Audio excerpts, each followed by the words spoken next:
There is a particular kind of Hollywood story that never quite makes the front page.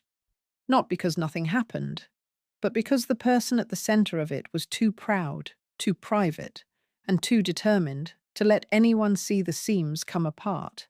Carolyn Jones was one of the most striking presences in 1950s and 1960s American film and television. She received an Academy Award nomination. She won a Golden Globe. She played one of the most iconic roles in early television history.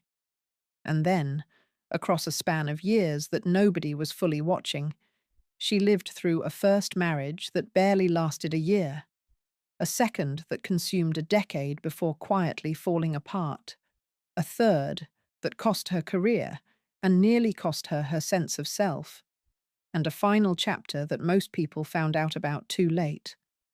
She kept the hardest parts of all of it almost entirely to herself. This is the story behind the glamour. Part 1. Amarillo to Pasadena. The making of an actress. Carolyn Sue Jones was born on April 28, 1930, in Amarillo, Texas, to a family that was already carrying its share of difficulty. Her father, Julius Jones, worked as a barber. Her mother, Chloe Jeanette Southern, was a housewife managing a household with two young daughters. The family might have held together under ordinary circumstances, but Julius Jones was not someone who stayed. When Carolyn was 4 years old, in 1934, he left. He simply walked out, and the life the family had been building in Amarillo collapsed around the two girls and their mother. Carolyn and her younger sister, Bet, moved with their mother into the home of their maternal grandparents, Charles and his wife, on the other side of Amarillo. It was a stable enough arrangement. Charles Baker was a steady, generous man who would play an important role in Carolyn's future. But the abandonment by her father left a mark that Carolyn carried for the rest of her life. She became, by all the accounts that survive from people who knew her in childhood, a loner. She cultivated very few close friendships and spent a significant amount of her time inside her own imagination. Carolyn also suffered from severe asthma throughout her childhood, a condition that frequently kept her housebound when her classmates were out. On the days when the asthma was bad enough to keep her away from the movie theater, which was her primary refuge and the center of her imaginative life, she read every Hollywood fan magazine she could get her hands on. She memorized the names of studios and directors, the trajectories of careers, the mechanics of how an unknown girl became a known one. She was gathering information about a world she intended to enter, even before she had any clear idea of how to do it. She was 6 years old when she decided she wanted to be an actress. It was not a passing phase. It was a conviction that organized the rest of her childhood. In 1947, at 17 years old, Carolyn Jones left Amarillo for California. Her grandfather, Charles Baker, agreed to pay her tuition at the Pasadena Playhouse, one of the most respected acting schools in the country, which had produced a remarkable number of working Hollywood actors. Carolyn had reportedly given a false birth date to gain entry, claiming she was 18 when she was still 17. She was determined enough to lie her way through the door if that was what it took. She threw herself into the Playhouse's program, acting, voice, dance, with the focused intensity of someone who had been waiting for this specific opportunity for years. People who worked with her there described her as a fast study, someone who could memorize dialogue quickly and inhabit a character with a naturalness that wasn't something you could teach. She worked in summer stock during school breaks, both to earn money and to accumulate the experience that would matter when the professional world started paying attention. She graduated in 1950. Before Hollywood got to her, though, she made one personal decision that would be over almost before it began. While still a student at the Pasadena Playhouse, Carolyn Jones married a fellow student named Don Donaldson. He was 28 years old, a former Air Corps officer from Detroit. She was around 20. The marriage was quiet. There was no public announcement, no fanfare, and it ended almost as quickly as it had begun. By 1951, the marriage had dissolved, and Carolyn was on her own again. Almost nothing about this marriage made it into the public record during her lifetime. Carolyn rarely mentioned it, and the brief union with Donaldson has been overlooked or omitted in most accounts of her life that appeared in the press while she was still working. What it suggests, in the context of everything that came later, is a pattern that would repeat itself. A woman whose emotional life moved quickly and whose heart was capable of attaching fully to someone before the full picture of that person had time to develop. The divorce from Donaldson left her unattached and focused on what mattered most to her, building a film career from the ground up in a city that was full of people trying to do exactly the same thing. What happened next was the kind of break that aspiring actors dream about: a talent scout, a screen test, a contract with one of the biggest studios in Hollywood. But the path from that first break to the career she actually wanted was longer and harder than anyone standing in that moment would have guessed. Part 2: Paramount, Early Roles, and the Beginning of Something Real. After graduating from the Pasadena Playhouse in 1950, Carolyn worked as an understudy at the Players Ring Theatre in Hollywood. She stepped into the lead role one night when the actress above her left the production to get married. A talent scout from Paramount Pictures was in the audience that night. He arranged for a screen test, and the screen test went well enough that Paramount signed her to a 6-month contract. She made her film debut in The Turning Point in 1952, an uncredited role, but a beginning. She followed it with a small part in The Big Heat in 1953, again uncredited. Then came House of Wax, the second major 3D film ever produced, starring Vincent Price. Carolyn played a young woman whose character ends up as a wax figure. It was a vivid, visible role in a film that audiences were lining up around the block to see, partly because the 3D technology was still genuinely startling to people experiencing it for the first time. The film became a hit, and Carolyn's face was suddenly connected, in however a small way, to something that people were actually talking about. And then Paramount let her contract lapse. The studio was pulling back on expenses across the board as television began pulling audiences away from movie theaters, and Carolyn Jones was among the casualties of that contraction. She was not devastated. She was practical enough to understand that the first contract was never going to be the whole story. But she was back to building from scratch. In 1953, Carolyn Jones came within arm's reach of one of the most career-defining roles in Hollywood that decade. She was cast in From Here to Eternity, the adaptation of James Jones's novel about the lives of American soldiers and the women around them in Hawaii just before the attack on Pearl Harbor. The film was a prestige production with a heavyweight cast, and the role she had been given, Alma Burke, a hostess at a club on the island, was exactly the kind of part that could have launched her into a different tier of Hollywood visibility.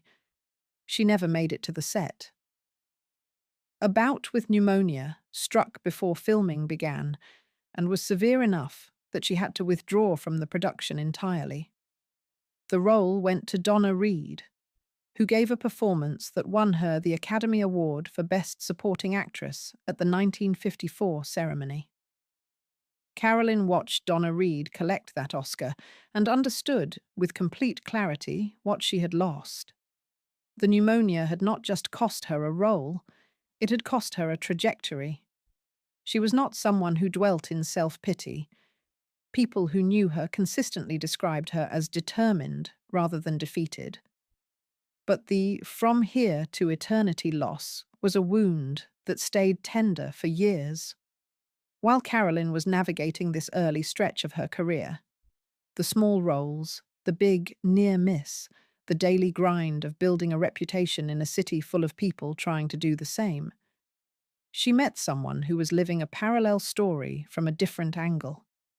Aaron Spelling was from Dallas, Texas, which made him, like Carolyn, a Texan who had come to Hollywood with ambition and very little else. He was trying to make his way as a writer, selling scripts wherever he could find a buyer, working as an actor in the meantime to pay for the life he was attempting to build. He was charming, funny, energetic, and, crucially for Carolyn, genuinely interested in the entertainment world in the same way she was. They were both hungry for it. They both found it endlessly absorbing. They could talk about it for hours. They clicked. The connection was real, and it developed fast. Carolyn was the one who pushed toward commitment. She proposed to Aaron rather than waiting for him to ask, which was unusual enough for a woman in 1953 that people who knew about it remembered it for decades. Aaron said yes. They married in April 1953. Carolyn converted to Judaism as part of the union. She was 22 or 23. He was 29. What they were building together in those early years felt like a partnership between two people who were both trying to make the same dream work in their own separate lanes. For several years, that partnership held. But the careers that had once been roughly level began to diverge in ways that put pressure on everything they had built. And the pressure, once it started building, didn't stop. Part 3. Awards, stardom, and the marriage that couldn't hold. The second half of the 1950s was the period during which Carolyn Jones arrived, in a professional sense, at the place she had been aiming for since she was 6 years old, in Amarillo reading fan magazines. In 1956, she appeared in 2 films that drew genuine attention. Invasion of the Body Snatchers, the science fiction classic that remains in continuous circulation to this day, and Alfred Hitchcock's The Man Who Knew Too Much, starring James Stewart and Doris Day. Neither was a leading role, but both were visible, and both gave her the kind of screen time that allowed people to actually register her presence. Then came The Bachelor Party in 1957, and everything changed. The film, adapted from a Paddy Chayefsky television play, followed a group of men on an extended night out in New York City before one of their number gets married. Carolyn played a young woman they encounter, someone rootless and searching, with a melancholy quality that Carolyn made genuinely moving. She dyed her hair black for the role and cut it short, a decision that transformed not just her appearance for that film, but her entire public image going forward. The dark hair became her signature. She was on screen for approximately 8 minutes, and the performance was so fully realized, so specific and true, that she received a nomination for the Academy Award for Best Supporting Actress. She lost the award. The winner was Miyoshi Umeki for Sayonara. But she won the Golden Globe for New Star of the Year, and she won the Laurel Award for Top Supporting Female Performance. She was 37 years old in screen terms, but still only in her mid-20s in actual life, and the world was suddenly paying attention in a way it hadn't before. 1958 brought King Creole, the Elvis Presley film set in New Orleans, that most people who study Presley's film work consider his best performance. Carolyn played a complicated, morally ambiguous woman opposite Presley's young musician, and she held her own completely against a co-star who had a level of public fascination around him that was close to unprecedented at the time. She was not overwhelmed by the spectacle of the production. She found the character and stayed in her. Then came Career in 1959, an adaptation of a Broadway play about the compromises and costs of trying to make it in show business. Carolyn gave what many people who have studied her work consider her finest performance, nuanced, restrained, and fully inhabited. The film was not a commercial success, which meant the performance reached a relatively small audience, but the people who saw it knew what they were watching. By the early 1960s, Carolyn Jones had established herself as an actress of real range, someone who could do drama, comedy, and the complicated space between them with equal conviction. She was not a conventional leading lady, which Hollywood's machinery made difficult to navigate, but she was something arguably more interesting, an actress you couldn't take your eyes off. Aaron Spelling's career, meanwhile, had found its own direction. He had made the transition from struggling actor to television writer, selling his first script to The Jane Wyman Show in 1956, and the transition turned out to suit him perfectly. He was prolific, he was commercially instinctive, and the television industry in the late 1950s and early 1960s was expanding rapidly in ways that rewarded exactly his kind of talent. As Aaron's career surged, the balance inside the marriage shifted. The two people who had once been roughly equal in ambition and roughly similar in struggle were no longer occupying the same terrain. Aaron was building an empire in television. Carolyn was still navigating the complicated politics of a film career that had not yet settled into the kind of reliable leading lady position she had imagined. The imbalance created friction. Two people who are both deeply invested in a competitive industry and who were once equals do not always navigate the experience of one pulling significantly ahead of the other with grace. The marriage began to fray. Aaron began keeping late hours with no clear accounting for where he was or what he was doing. The explanations became less convincing. The trust that had held the early years together began to erode.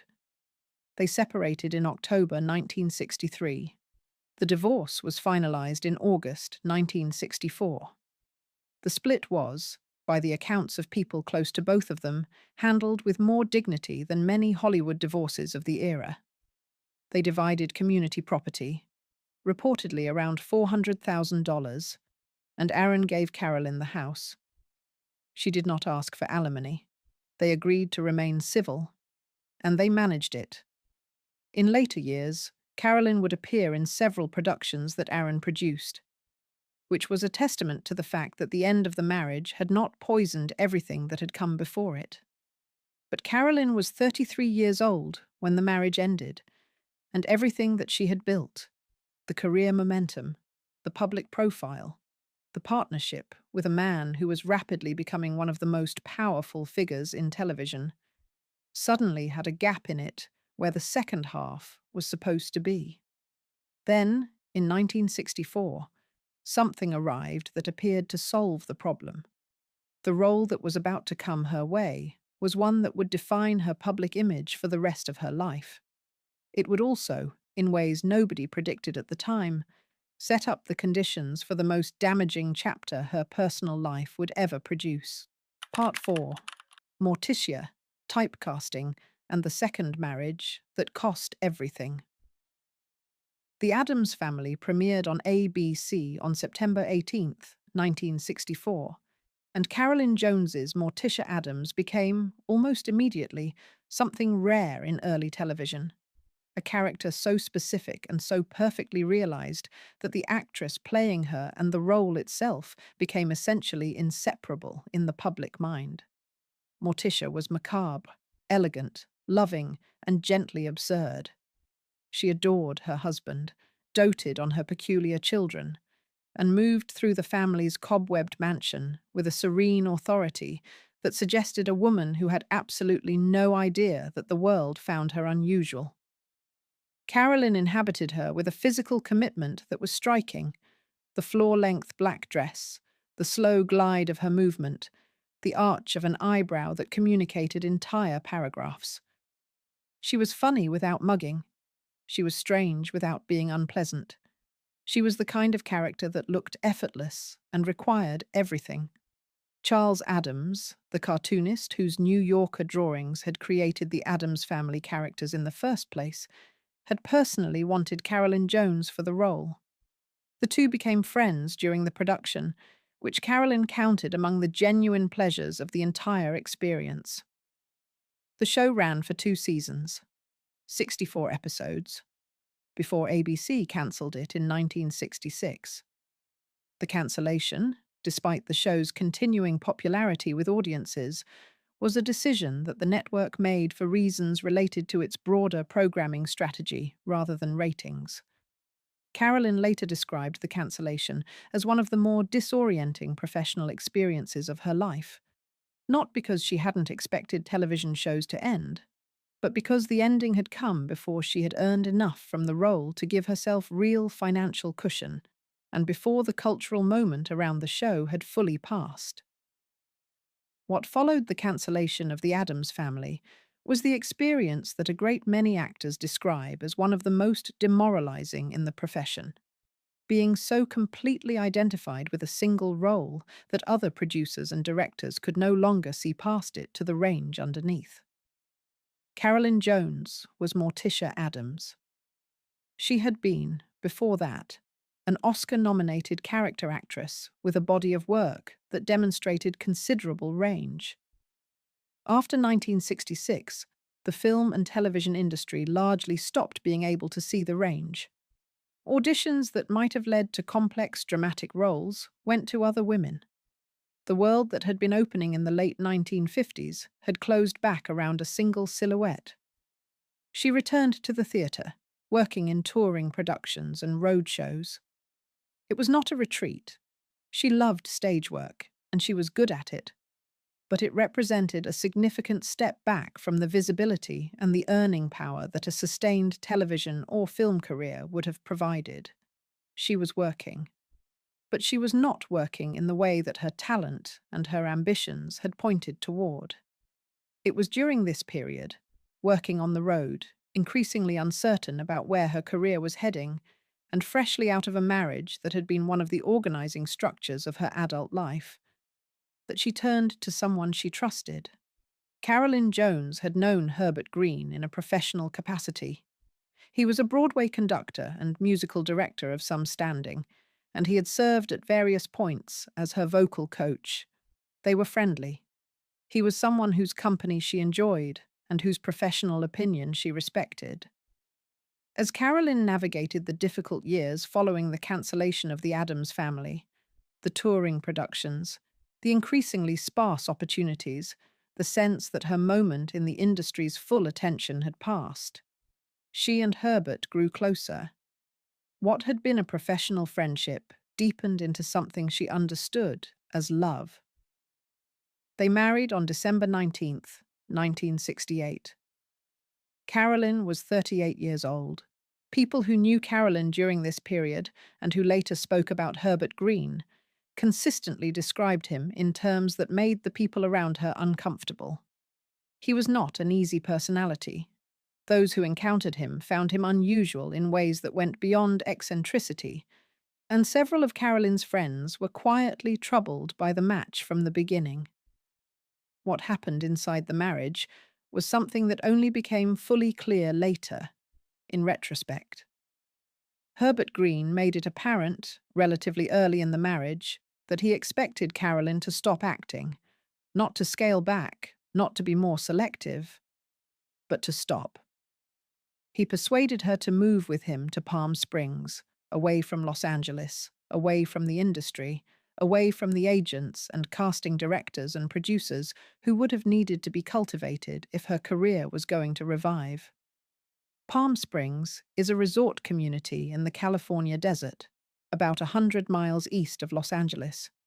It was and is a beautiful place to spend time. Warm, quiet, far from the noise of the city. For a period of rest, it might have been restorative.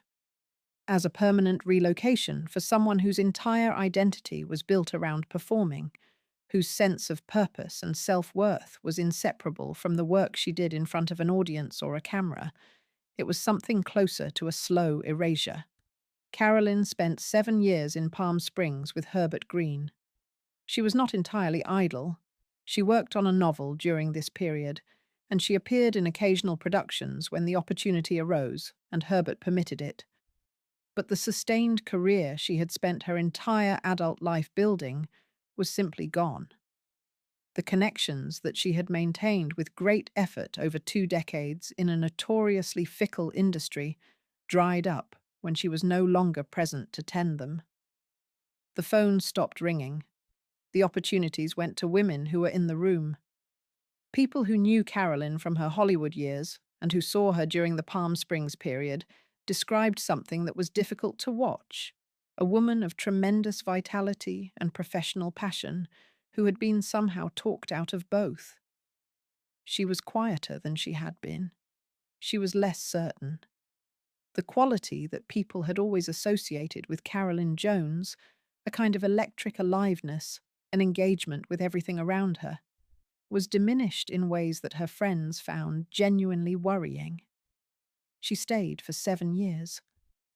What finally moved her to leave, in the accounts of people who knew her well, was something simple and undeniable. She missed her life. Not the fame, necessarily, or the glamour, but the work itself. The thing that had pulled her from Amarillo to California at 17, that had kept her going through the lost contract and the lost Oscar role, and the failed first marriage and the collapse of the second. She needed to act. And Herbert Green had convinced her, for 7 years, that she didn't. In April 1977, Carolyn Jones divorced Herbert Green and returned to Hollywood. She was 46 years old. The industry she was returning to had changed. The roles she might have played a decade earlier had gone to younger women, and she was returning with a gap in her resume that would require explaining to everyone who asked. What she did with those conditions was something that surprised almost everyone who had written her off. Part 5. The Return, the Illness, and the Last Marriage. The Hollywood that Carolyn Jones returned to in 1977 was not the same industry she had left. The studio system that had defined the landscape of her early career was long gone.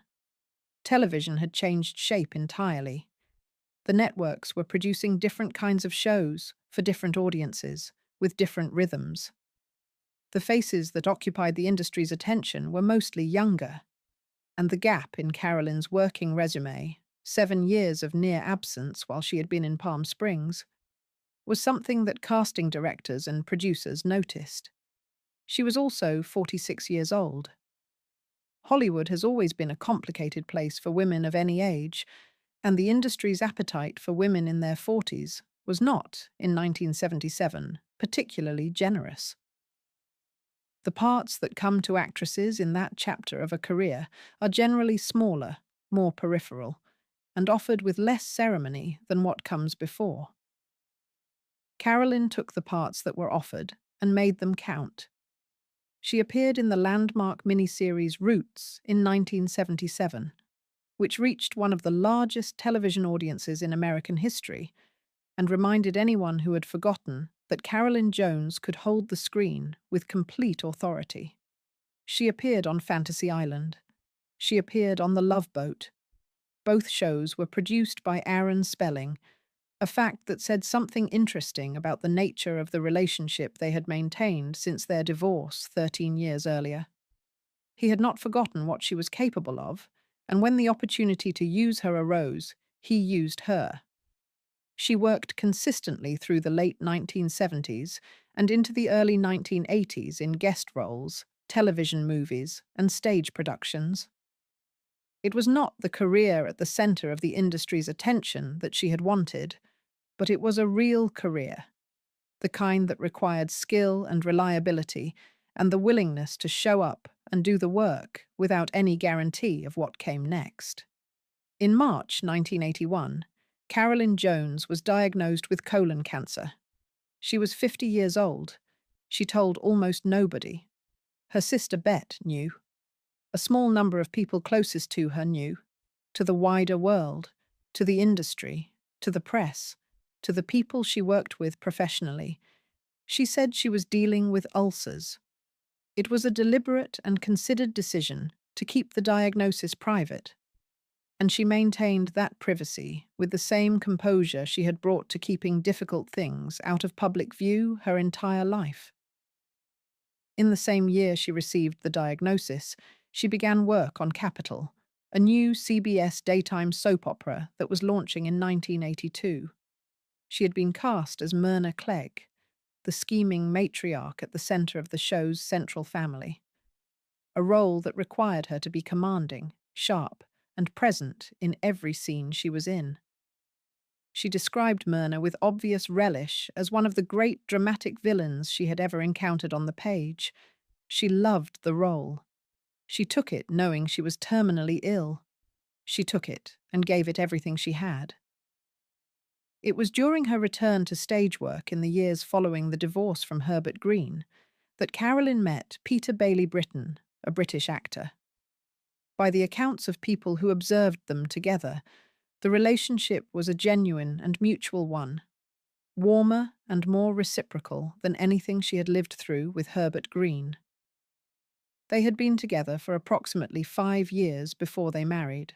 On September 25, 1982, Carolyn Jones and Peter Bailey Britton were married. She was 52 years old. She had been diagnosed with terminal cancer for more than a year. She knew what the prognosis was. She married him anyway, not as an act of denial, but as a choice to claim whatever fullness of life was still available to her. People who knew her in those final months described a woman who had not surrendered her personality or her humor or her engagement with the world, even as the cancer advanced. She continued working on Capital as long as she physically could. She continued showing up. She was eventually confined to a wheelchair, and she continued. A co-star on the show, Jane Daly, later described the experience of watching Carolyn work in those final months as something close to witnessing an act of will that most people simply don't possess. Carolyn Jones had kept the cancer secret from the cast of Capital for as long as possible. When it became impossible to maintain the fiction, the people around her responded with the kind of respect that her determination had earned. The show worked around her. They found ways to keep her in scenes, even as her mobility declined. She was, in her own words, going to keep playing Myrna Clegg until she literally couldn't get the words out of her mouth. In July 1983, Carolyn Jones slipped into a coma. On August 3, 1983, she died at her home in West Hollywood, California. She was 53 years old. She had spent the preceding months in a condition that required remarkable effort simply to maintain her presence on a working television set. The cast and crew of Capital, who had come to understand only gradually the full extent of what she was dealing with, watched her during those final weeks of production with a mixture of professional admiration and personal grief. She had given them everything she had until there was nothing left to give. She was buried at Melrose Abbey Memorial Park Cemetery in Anaheim, California, beside her mother, who had died 4 years earlier. Her sister Bet, who had been with her through the entirety of her life, from the house in Amarillo after their father left to the hospital rooms of her final weeks, was there. The legacy Carolyn had said she wanted to leave was a simple and clear one. She had told her sister what she wanted her epitaph to say, that she gave joy to the world. It is carved on her memorial, and it is the right thing to have put there. Part 6. What the Life Tells Us. Carolyn Jones was married 4 times. The first marriage, to Don Donaldson, was brief and left almost no trace in the public record. A young woman's early attachment that dissolved before either person had fully formed into who they were going to become. The second marriage, to Aaron Spelling, was the longest and in many ways the most equal. 2 ambitious people who were genuinely compatible in temperament, who supported each other through the difficult early years, and who ultimately could not survive the different velocities of their professional lives. The divorce was sad, rather than ugly, and the friendship that followed it was real. Aaron Spelling did not forget Carolyn Jones, and Carolyn did not write off what they had been to each other. The third marriage, to Herbert Green, was the one that damaged her most. It did not damage her in the dramatic, visible way that makes headlines. It damaged her slowly, over 7 years, by removing the thing that most defined her and gave her life its particular shape: the work. The isolation in Palm Springs was not simply physical. It was a kind of professional and psychological diminishment that took years to undo, and some of what it took was never fully recovered. The fourth marriage, to Peter Bailey Britton, was by every account the most peaceful and mutual. That she chose to formalize it in the final year of her life, knowing the cancer was terminal, says something important about who she was. Not someone who surrendered to circumstances, but someone who kept reaching for the fullest possible version of whatever was still available. The colon cancer that Carolyn Jones kept secret for the last 2 years of her life was not the first thing she had kept hidden. Her whole professional life had been an exercise in not letting the difficult parts show. The failed early marriage, the lost Oscar role, the typecasting that had followed the role that made her famous, the years in Palm Springs when the career went quiet and the spirit went quieter. She had a performer's instinct for the version of herself that she wanted the audience to see, and she applied it not just on screen, but in life. The price of that instinct is that the people who only knew the surface version of Carolyn Jones, the one in the magazines, the one on the screen, had very little idea of what was happening underneath. What was happening underneath was a woman who had paid very significant costs for the life she lived, who had made choices that didn't always serve her well, who had been shaped by an industry that demanded everything and often returned less than it took, and who had found, in the final chapter of her life, a measure of peace that the preceding chapters had not always offered. Carolyn Jones is remembered primarily as Morticia Addams, which is both appropriate and reductive. It is appropriate because the performance was genuinely brilliant, a fully realized comic creation that holds up across the decades, with a freshness that television performances of that era often do not. The character has been revisited and reinterpreted in subsequent decades by other actresses in other productions, and the shadow of Carolyn's original version falls across all of them. She established the template so completely that it became the definition of the role rather than simply one version of it. It is reductive because there was so much more. The bachelor party performance that earned her an Oscar nomination for only 8 minutes of screen time, a fact that still astonishes people who encounter it for the first time. The work with Hitchcock, the work opposite Elvis Presley, in what most film historians consider his finest screen performance. The dramatic range that career demonstrated before anyone was willing to give a woman who looked like Carolyn Jones credit for having it. She was not a one-note actress. She was not simply a beauty or a presence.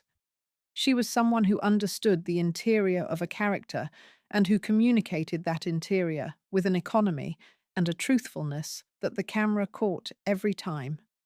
She was, in the end, an actress of the first order who worked in a system that didn't always know what to do with her.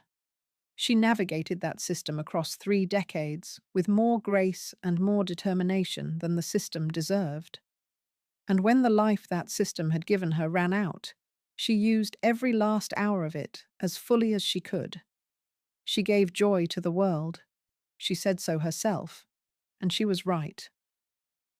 If you enjoyed this video, please like and subscribe to our channel so you never miss out on more fascinating stories.